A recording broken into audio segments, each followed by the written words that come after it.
They said her name was Anya Morozova, though in the archives she's reduced to a single line of ink, a suspected escapee recaptured near the Yenisei.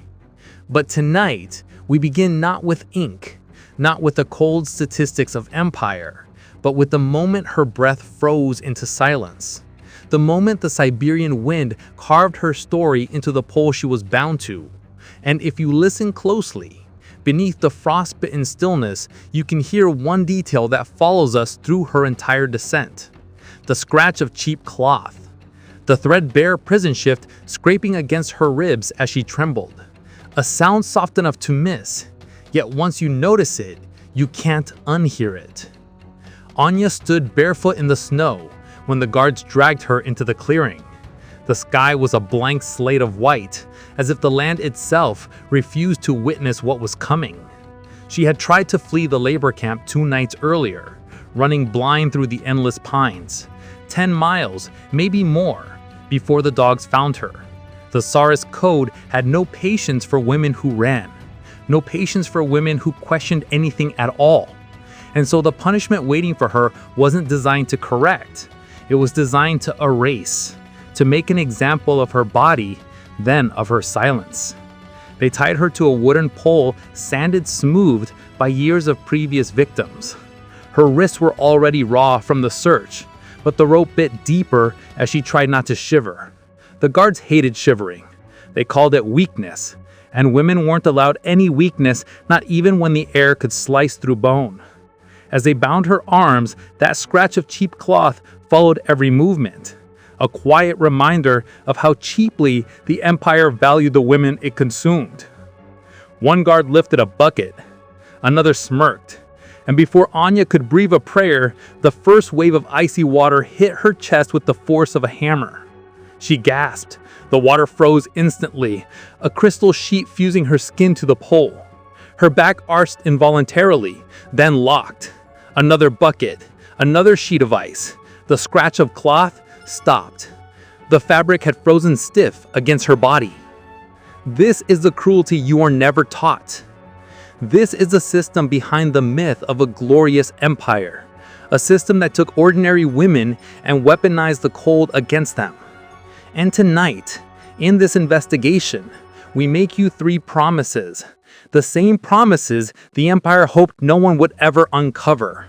First, we will follow Anya through the full descent of the White Kiss, the torture locals whispered about long after the guards themselves were dead.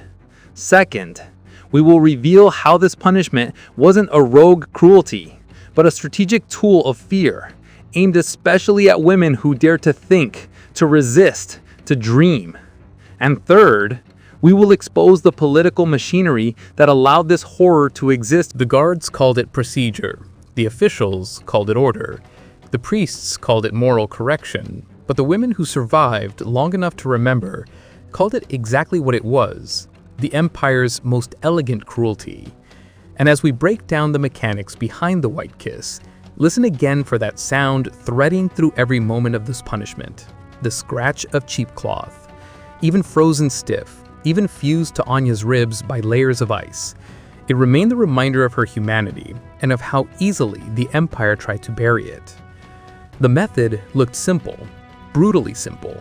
A pole, water, wind. But the design was intentional, perfected over decades across Siberia's countless labor outposts. The cold was free, the victims were many, and the message was priceless: obedience through terror. Women specially were chosen for this display, not because they posed the greatest threat, but because their suffering created the greatest spectacle, a warning that spread fast, whispered in bunkhouses and barracks, keeping thousands in line without a single written decree.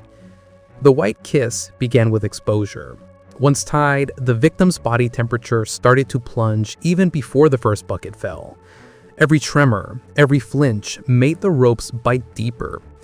The guards liked it that way. They wanted resistance because resistance meant suffering. And when the first icy splash hit the skin, something monstrous happened. The water didn't simply freeze, it adhered. It locked the woman to the pole, embedding her into her own punishment. Wave after wave followed. Buckets from wells, from melted snow, from whatever the outpost had on hand. They poured until the woman's eyelashes froze shut and her hair crackled like broken glass. Until her clothing, if she had any, became a rigid second skin crackling in the wind. And beneath the layers of ice, if you listen closely, the faint scratch of cheap cloth still whispered, as if trying to keep her connected to the world she was being peeled away from. But why this method? Why this particular cruelty? Because it required no tools, no training, no paperwork, and because freezing a woman alive didn't just kill her, it erased the idea of rebellion itself. The Tsarist authorities understood the psychology of fear far better than they pretended. They knew that when a woman like Anya was displayed like this, the surrounding prisoners weren't just watching her suffering, they were watching their own futures. A single escape attempt could trigger collective punishment. One woman's refusal to bow could condemn dozens. And so the empire crafted a system in which every prisoner became an enforcer, pressuring one another, policing thoughts, dreams, even whispered conversations by the bunks. Social control disguised as justice, oppression disguised as tradition. And in the official ledgers, all of it recorded with sterile phrases like disciplinary frost or corrective exposure. As we revisit this machinery of cruelty, it's important to emphasize this was not a rare punishment, not an anomaly. Women accused of betrayal, defiance, or even disrespect could be sentenced to the white kiss without trial. Some were teachers who refused to praise the Tsar in front of their students. Some were wives of dissidents. Some were simply caught near the wrong border at the wrong hour. The cold made everyone a suspect. And by the time the third or fourth layer of ice had fused to Anya's body, she could no longer bend her elbows.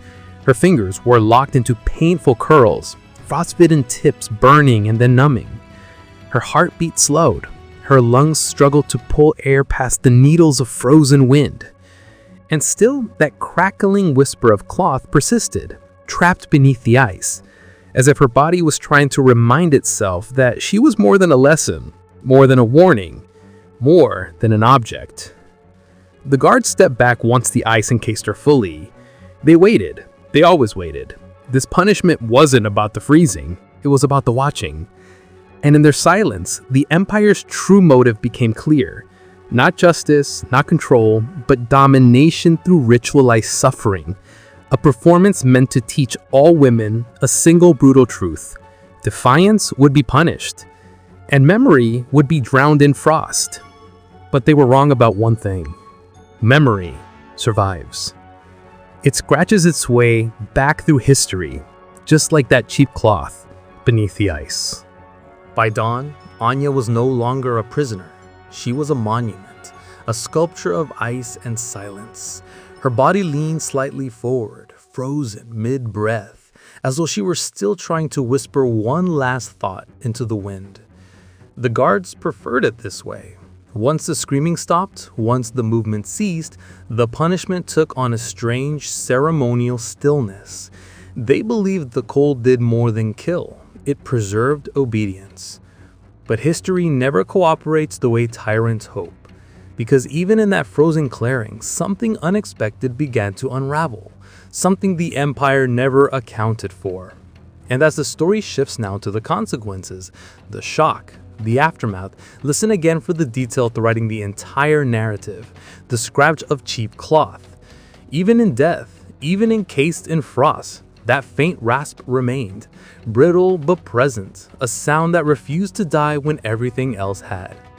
The first consequence arrived before sunrise. A young woman named Katya, a fellow inmate and one of Anya's closest friends, was assigned to dig the trench where Anya's body would be buried. This was standard. The Empire loved forcing prisoners to bury one another.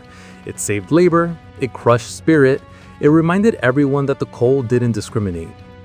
But when Katya approached the frozen figure, something in her cracked. The officials expected fear. They expected silence. They expected the prisoners to turn away quickly. Instead, Katya stepped forward and touched the ice around Anya's wrist. And beneath that thick, glassy layer, she felt the rigid fabric of the shift Anya wore. The same cheap cloth all the women were issued. She brushed her thumb across the frozen fabric and heard, faintly, the brittle, scratchy sound of it cracking. That tiny noise, insignificant to the guards, hit her like a gunshot. Because in that moment, she realized something the Empire didn't want anyone to notice. Anya's body was still warm at the core. The frost hadn't reached her heart. And this was the shock that fractured the illusion of Tsarist invincibility. Some victims of the white kiss didn't die quickly. Some lived long enough for the ice to trap them in a half-life, conscious but immobile, frozen outside but burning inside. When Katya leaned in, she saw it. A single tear thawing the ice just below Anya's left eye. A tear that had not been there an hour before. The Empire insisted no one ever survived this far, but the truth whispered through eyewitnesses. Some women were still alive when buried. Katya tried to signal the guards, but they dismissed her. No one checked. Why would they? In their minds, the cold was absolute, final, divine. Their faith in the freeze was as strong as their faith in the Tsar. So when Katya protested, the officers beat her until she collapsed. The prisoners were ordered to finish the burial quickly. But something had changed. The women who worked beside Katya heard the same brittle crack of cloth beneath the ice. They felt the faint warmth around Anya's chest as they lifted her rigid form. And in that terrible moment, a thought spread through them like wildfire. If the cold couldn't kill instantly, maybe the Empire wasn't as omnipotent as it claimed. Maybe fear itself had limits. Maybe obedience was only eyes pretending to be unbreakable. The burial became a silent rebellion. The women lowered Anya gently, too gently. They covered her with snow slower than they were ordered. They whispered her name when the guards turned away. A few murmured prayers, illegal but unstoppable. And when the earth finally closed over her, the wind carried a strange, persistent sound. The soft, fragile scratch of cheap cloth, a memory refusing burial. In the weeks that followed, rumors spread. Women in distant outposts repeated the story of the one who lived too long. In some camps, prisoners began resisting in small ways, refusing to kneel, refusing to break under interrogations, stealing tools, sharing forbidden letters. Nothing large, nothing that could be traced, but enough to terrify the officials. Because rebellion doesn't need fire. Sometimes it only needs a whisper. And in the coldest corners of Empire, the whisper sounded like cheap cloth scraping against ice, or a reminder that even when a woman's body freezes, her story can thaw its way back into the world. History likes to pretend that cruelty fades with the century that birthed it, that once the Tsar fell, once the Empire fractured, once new flags rose over old prisons, the ice somehow melted into mercy. But when we follow the echoes of Anya's story, the ritualized freezing, the spectacle of suffering, the systemic targeting of women who dared to think, we find something far more unsettling. The methods changed, the uniforms changed, the slogans changed, but the instinct, the desire to control through fear, stayed frozen in place. And as we enter this final descent, stay mindful of the sound that has haunted every moment of this narrative, the scratch of cheap cloth. It returns now not as a detail of torture, but as a question, a reminder, a warning. Because the echoes didn't end in Siberia. After Anya's burial, the outpost tried to resume its routine. Same roll calls, same punishments, same script. But the guards noticed something different. Women no longer bowed their heads as quickly. They whispered more.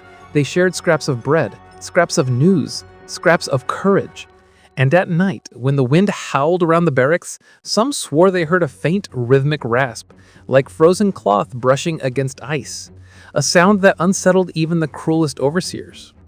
The Empire responded the only way an insecure regime knows how, by doubling down.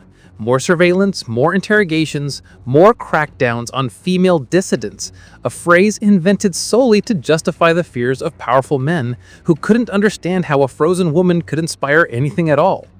But that was the point. Anya's resistance wasn't loud. It wasn't armed. It wasn't even deliberate. It was the kind of resistance tyrants fear most, the kind born from a simple human truth they tried but failed to extinguish. Memory outlives brutality. In the years following the punishment, survivors carried the story with them across Siberia, across borders, across generations. Some told it with trembling voices, others whispered it to daughters before sleep. Some never spoke it out loud but carried it like a splinter lodged beneath the skin, painful, permanent. And in every version, one detail returned: the sound of her frozen garment, that thin, scratchy fabric that refused to be silent even when its wearer can no longer speak. It became a symbol, humble, fragile, but indestructible.